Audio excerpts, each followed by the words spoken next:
Hello everyone, this is Pal Ponder on Weather coming at you with another video. In today's update, we're going to be talking about potential tropical storm Epsilon and Zeta as we're looking at two developing tropical systems. So we have a lot to talk about. Before I do get started, if you do like weather related content, please subscribe to my channel as I will upload about 5 videos a week to keep you updated. And I do ask you to share this video with your friends and family that may be impacted from these two tropical systems. So let's kind of delve into the details of what we're looking at this morning. Is the National Hurricane Center has an 80% chance of this developing system out of the Atlantic. You can see Bermuda, but this is a non-tropical low pressure. It's about 500 miles east-southeast of Bermuda. And as it kind of develops, it'll take on what they call subtropical features. And there's also another system that we're looking at way down here into Central America by Honduras. This is the other hotspot and now has a 30% chance of developing as well. So we do have a lot to talk about. So let's kind of take you through this and how this is playing out.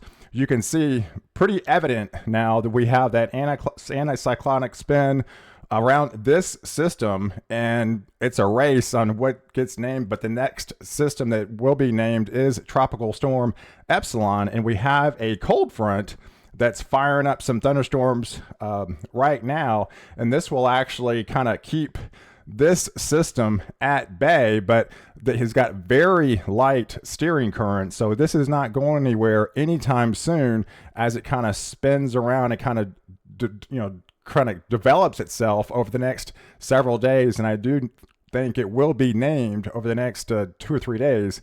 And then it'll fester, and I'll show you, it could impact Bermuda later on.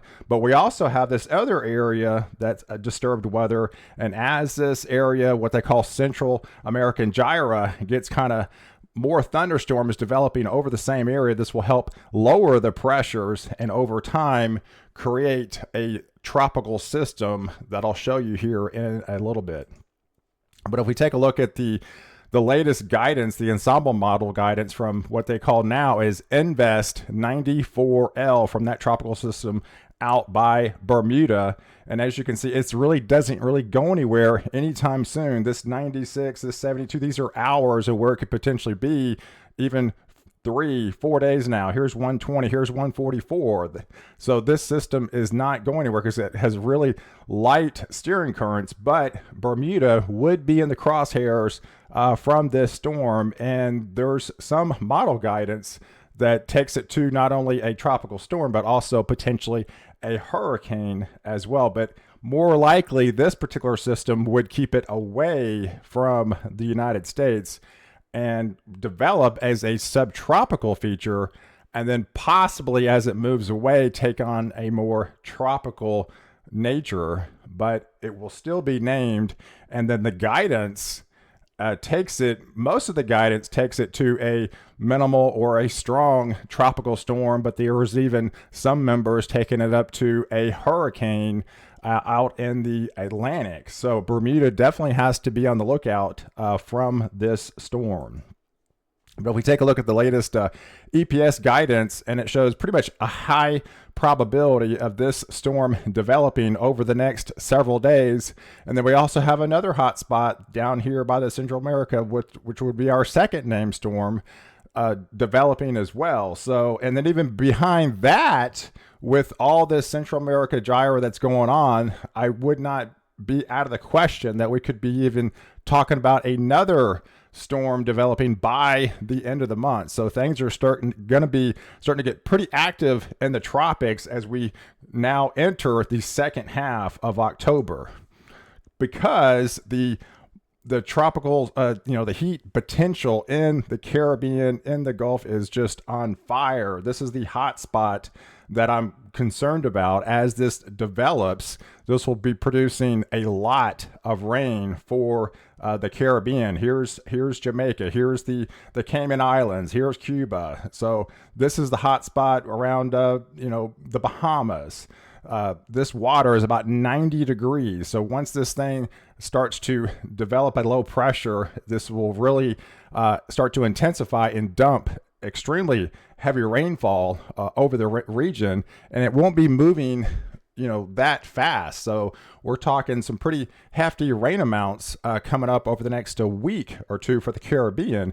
But pretty much the guidance pretty much depicts around the 24th. So today's the 17th. We're talking about 4 days from now, right about this area of interest that I'm looking at, just basically south of Jamaica, where I'm looking at some tropical storm development kind of taking shape as a low pressure starts to, the guidance pretty much implies, 1,000 millibars by that point. That will be a minimal tropical storm. But as this kind of takes shape, it kind of ramps up in a fairly big way. And, 2 days later, we're talking, a lot of the ensemble members taking it down to 985, 974, 968. Here's some of these members in here, 955, 961, 953. That would be a major hurricane.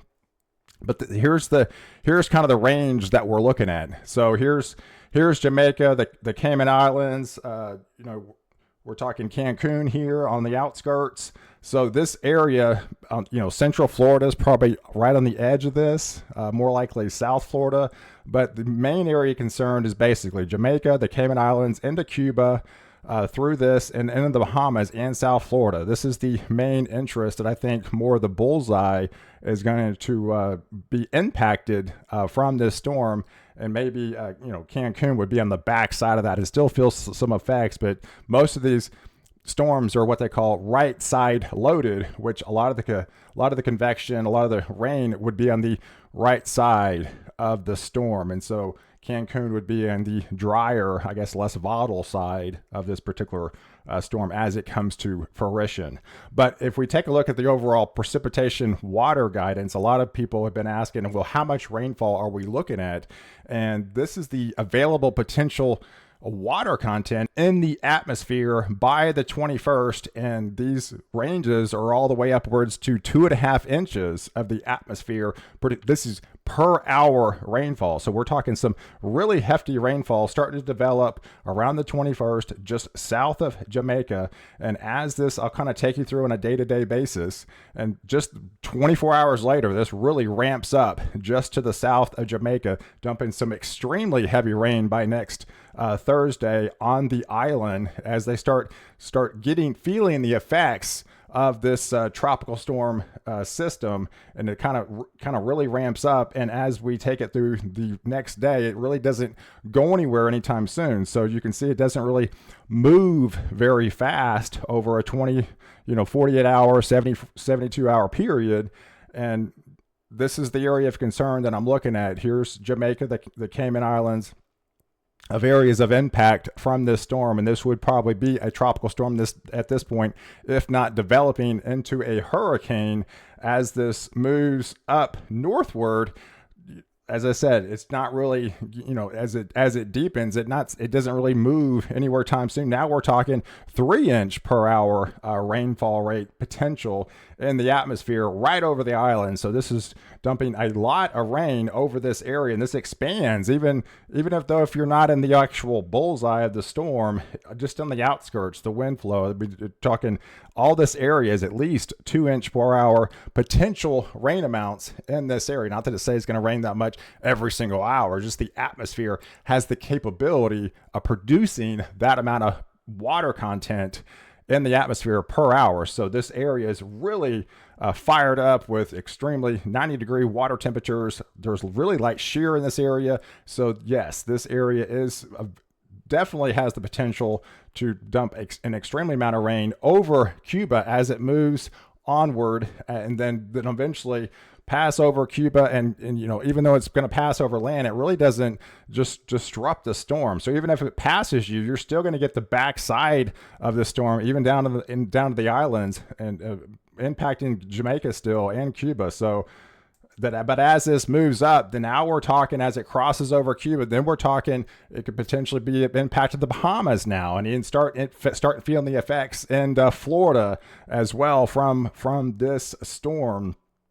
So this whole area, I would say Central Florida is on the outskirts of this storm, but South Florida, I think Texas is in the clear. I think Louisiana is in the clear, but I can't roll out Cancun at this point, but you would be probably on the drier side of this storm. But as this kind of swings around, this would be dumping some extremely heavy rain, because you can see the precipitation anomaly. What you typically average this time of year is almost off the charts. We're talking, 400% above average for this area. So whatever your normal rainfall would be for this time frame, you're talking 4 times that amount in a pretty big area over the islands. And what that would look like as far as actual rainfall, yeah, there's a lot of areas dumping, 6 to 8 to 10 inches, but there's, just on the right side of that storm, wherever that develops, you could be talking upwards to 10, 15, all the way up to almost 20 inches in isolated locations from this storm as this kind of develops and meanders up through the Caribbean, through Cuba, and through the Bahamas. And then there's a whole nother thing to talk about after that, but it's kind of too far into the data. But yeah, this area of the concern would be the Caribbean, of course, with Bermuda coming up in a couple days as well. So, hey, I appreciate you guys watching this video. Please like this video and definitely leave your comments below. And don't forget to subscribe to my channel to catch me in the next video where I protect you before and after the storm.